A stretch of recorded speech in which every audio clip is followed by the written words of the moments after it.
berjumpa kembali dengan saya Ika Nur Cahyawati, Afrilitasari, CGP Angkatan 9 Kabupaten Temanggung. Kali ini saya tidak sendiri, saya ditemani oleh Bu Sadia, guru kelas 1, beliau guru SD Sekolah Dasar Negeri Gandu, Kecamatan Tembara, Kabupaten Temanggung. Assalamualaikum Bu Diah, bagaimana kabarnya hari ini? Alhamdulillah Bu Diah, hari ini kita akan mengadakan percakapan pra-observasi ya Bu.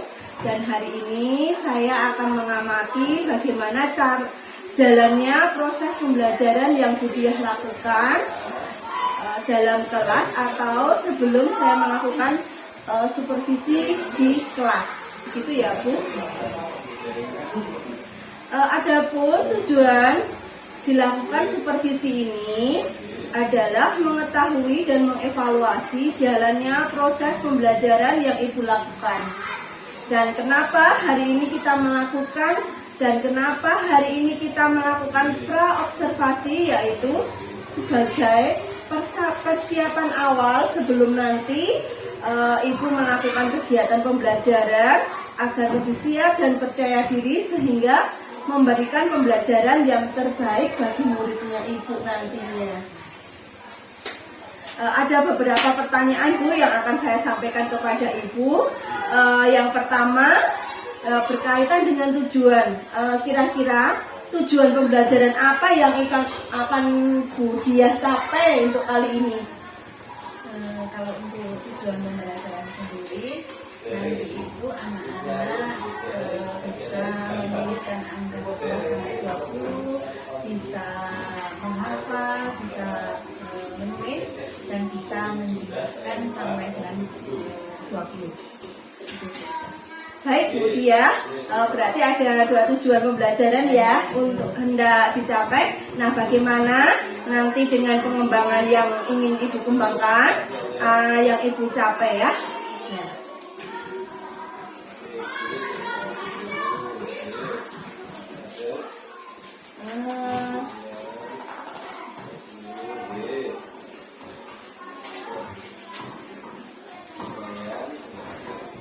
Di sini pengembangan yang ingin saya capai itu ada 2, yaitu ada keterampilan dan juga pengetahuan. Yang pertama pengetahuan. Untuk pengetahuan sendiri, anak-anak itu bisa menuliskan angka 11 sampai 20. Di samping itu bisa di samping menuliskan juga bisa mengurutkan dari angka 11 sampai 20. Kemudian untuk yang keterampilan, anak-anak itu bisa menjumlahkan penjumlahan sampai dengan angka 20 dengan benda-benda konkret yang sudah ada. Gitu ya. Baik Bu Diah, berarti area pengembangan yang ingin dicapai yang pertama aspek pengetahuan dan aspek keterampilan ya Bu ya. Saya ingin mendengarkan Ibu bagaimana cara pembelajaran yang ingin Ibu terapkan di dalam kelas, mungkin dari segi strateginya atau model pembelajarannya atau metode pembelajarannya, begitu Bu Diah. Untuk strategi yang akan saya gunakan nanti, pembelajaran di kelas ini akan menggunakan pembelajaran berdiferensiasi berdasarkan kesiapan belajar anaknya yang diintegrasikan dengan pembelajaran sosial dan emosional. Kemudian nanti di kelas saya bagi anak-anak menjadi beberapa kelompok sesuai dengan kemampuan anaknya, keaktifan anaknya juga. Kalau untuk model pembelajarannya sendiri, nanti saya akan menggunakan model pembelajaran problem based learning, dan metode yang saya akan gunakan nanti ada tanya jawab dan juga ada diskusi kelompok gitu, sama penugasan. Oh iya, jadi rencananya yang akan diterapkan dalam kelas menggunakan strategi pembelajaran yang diintegrasikan dengan pembelajaran sosial emosional ya Bu, menggunakan model pembelajaran based learning dan juga metode diskusi kelompok, penugasan dan tanya jawab. Nah, bagaimana dengan media pembelajaran yang akan Ibu gunakan di dalam kelas nanti? Untuk media pembelajaran sendiri, nanti saya akan menggunakan contoh benda konkret, ya, seperti anak-anak itu bisa membawa biji-bijian atau bisa membawa seperti wiji-wiji itu. Nah, nanti anak bisa menjemahkan dengan benda-benda yang sudah dia bawa. Begitu. Kira-kira kapan dia Bu yang akan melaksanakan kegiatan pembelajaran itu? Di hari apa dan kelas berapa? Ya, untuk pembelajarannya sendiri nanti saya akan mengisi di hari Jumat di jam pertama. Nah, untuk kelasnya sendiri di kelas saya di kelas 1. Baik Bu, jadi nanti hari Jumat saya akan datang di kelas Ibu. Saya akan melakukan supervisi kelas. Saya akan melihat dan mencatat hal-hal apa saja yang terjadi di kelas Ibu nanti setelah Ibu melakukan pembelajaran dalam kelas. Setelah nanti kita Ibu melakukan pembelajaran di dalam kelas, kita melakukan percakapan yang terakhir ya Bu.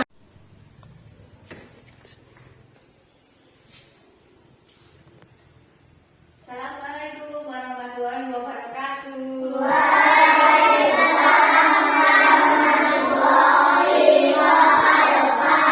Selamat pagi anak-anak. Apa kabar hari ini? Alhamdulillah.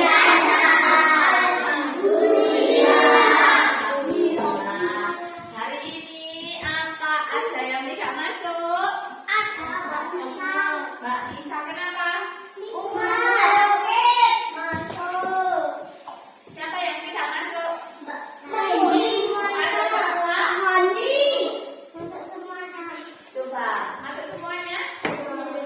Alhamdulillah, berarti kalau masuk semua sehat semua. Baik. Mengawali hari ini kita tepuk semangat dulu. Ya, yuk. Tepuk semangat.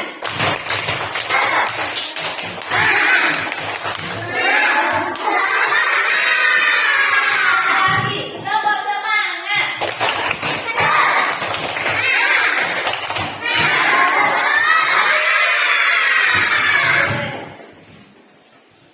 Anak-anak, kemarin kita sudah belajar bahasa Indonesia. Sekarang kita akan belajar matematika. Nah, tujuannya hari ini kita dapat mengenal, kita bisa menghitung, kita bisa nulis angka 11 sampai dengan 20. Ya, perhatikan ke sini semua. Gampang tulis. Sekarang Bu Guru mau menulis angka. Ada yang tahu angka berapa? 11. Ada yang nggak tahu nek itu angka 11? Semua? Betul, pintar semua. Lagi.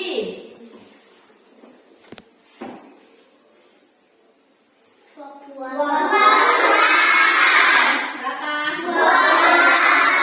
12. Betul.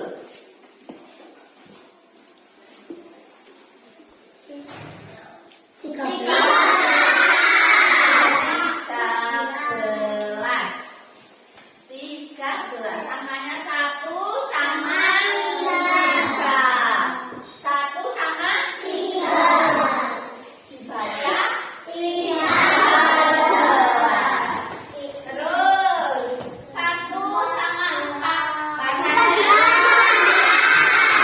berapa? 14. Sinten sing dereng mudeng, siapa yang nggak tahu? Tahu semua?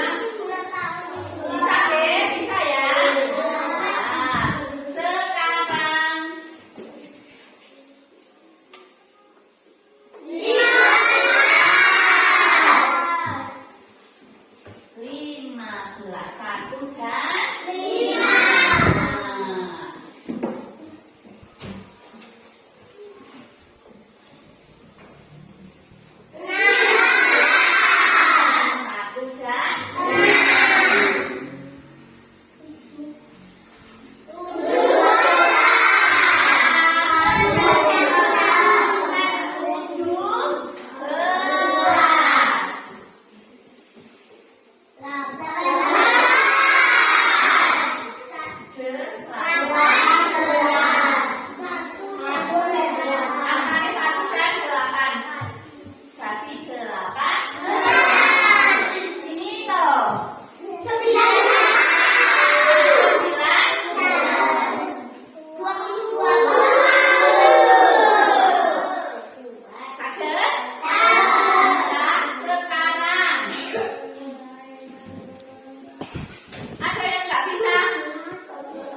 Diajak Bu Guru nulise. Ya toh, Bu Guru nulise acak-acak. Sekarang kita urutkan. Bisa? Diurutkan. Mana ya? Mana angka yang paling kecil? Yang pertama, yang paling kecil itu 11.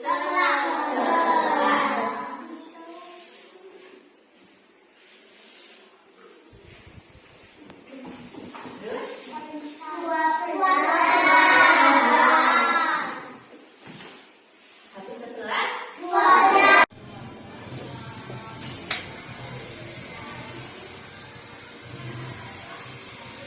Assalamualaikum warahmatullahi wabarakatuh.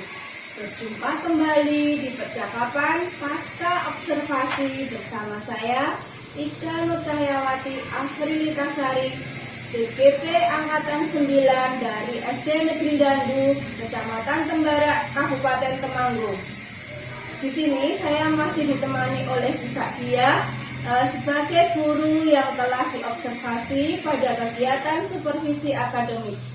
Saya pun ditemani oleh Bapak Isro Hendar Saputra sebagai pengajar praktik pada pendidikan guru penggerak Angkatan 9. Assalamualaikum Pak Hendar. Assalamualaikum Bu Diah, bagaimana kabarnya hari ini? Alhamdulillah baik.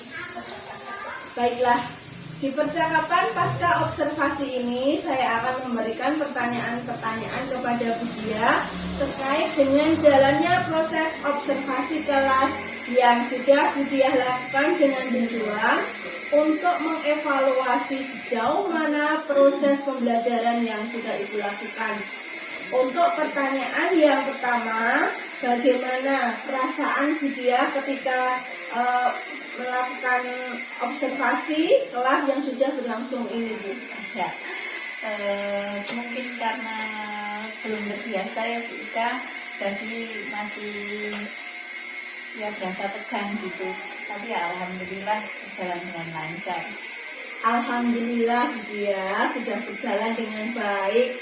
bisa diceritakan kembali Bu area pengembangan yang ingin Ibu lakukan, kemudian langkah-langkah dan tahapan apa pembelajaran yang sudah Ibu lakukan di dalam kelas. Ya, untuk tahapan sendiri tentunya kan saya membuat perangkat pembelajarannya dari rancangan pembelajarannya, kemudian untuk pengembangan pengetahuan dan juga keterampilan. Nah, untuk pengetahuannya saya ingin nanti peserta didik itu bisa menulis, bisa menghafalkan angka dari 11 sampai 20 seperti yang kemarin itu sudah saya berikan sudah saya di observasi tujuannya sudah saya sampaikan. Kemudian yang kedua itu dari keterampilan. Nah, untuk keterampilannya sendiri siswa itu bisa menggunakan penggunaan sampai dengan 20 dengan benda-benda konkret. Begitu kan? Baik Bu, jadi area pengembangannya berkaitan dengan pengetahuan dan keterampilan. Nah, menurut Ibu, sejauh mana area pengembangan yang sudah Ibu sampaikan tadi, apakah sudah berhasil dilakukan di dalam kelas Ibu atau tidak? Menurut saya kalau untuk pembelajarannya sendiri itu sudah berjalan dengan lancar, namun tetap masih ada kekurangan, begitu Bu. Sudah dilakukan dengan baik Bu sesuai, namun masih ada kekurangan. Baik, menurut Ibu apa kekurangan atau kendala yang dihadapi pada saat proses pembelajaran berlangsung? Untuk kekurangan dan hambatan yang terjadi, hambatan ini juga bisa dialami guru-guru yang lain juga ya Bu. Masih ada siswa-siswa yang tidak terlibat pada saat diskusi, misalnya anak-anak itu masih ada yang kurang aktif, terus kurang terlibat dalam kegiatan pembelajaran. Seperti itu juga. Ya. Jadi masih ada beberapa siswa yang kurang aktif Bu dan tidak mau terlibat gitu ya. Mungkin hanya mengandalkan teman begitu. Bisa jadi ya gitu juga. Kira-kira mengapa hal itu bisa terjadi? Mengapa mereka ini kurang aktif begitu? Mungkin dalam pembagian kelompok dengan jumlah yang siswa yang banyak setiap kelompoknya, saya akan melakukan pendekatan yang sesuai dengan minat anak. Misal saya nanti bagi kelompok dengan berdasarkan gaya belajarnya. Ada yang gaya belajar visual, ada yang auditori, ada kinestetik. Nanti sehingga kan anak bisa merasa lebih nyaman. Jadi saya nanti sesuaikan dengan kenyamanan anak. Mungkin saya akan memberikan pertanyaan kepada mereka agar menyesuaikan kegiatan yang ada di kelas harus seperti apa. Itu. Baik Bu. Berarti ini sudah rencana ke depan ya Bu. Ya, pada proses pembelajaran Ibu ke depan akan menyesuaikan dengan pembelajaran dengan nyaman. Mereka menggunakan gaya belajar masing-masing. Ada yang menggunakan gaya belajar visual, auditori, dan kinestetik seperti itu ya Bu ya. Mudah-mudahan apa yang Ibu rencanakan dapat terrealisasi dan dapat memberikan proses pembelajaran yang lebih baik lagi dibandingkan yang sudah. Saya tunggu nanti cerita-cerita dari Bu Dia yang bisa direalisasikan atau tidak. Apakah kira-kira kapan ini Bu Dia bisa melakukan perubahan? Ya, untuk waktu tepatnya belum bisa saya tentukan ya Bu Ika, tapi insya Allah bisa akan saya lakukan secepatnya. Baik Bu Dia, mungkin nanti dilaksanakan di minggu depan atau bulan depan lah. Karena minggu-minggu ini Bu Dia sepertinya sedang banyak kegiatan. Ya, mungkin secepatnya minggu depan Bu Ika. Terima kasih Bu Dia. jawaban-jawabannya. Semoga apa yang sudah Ibu rencanakan nanti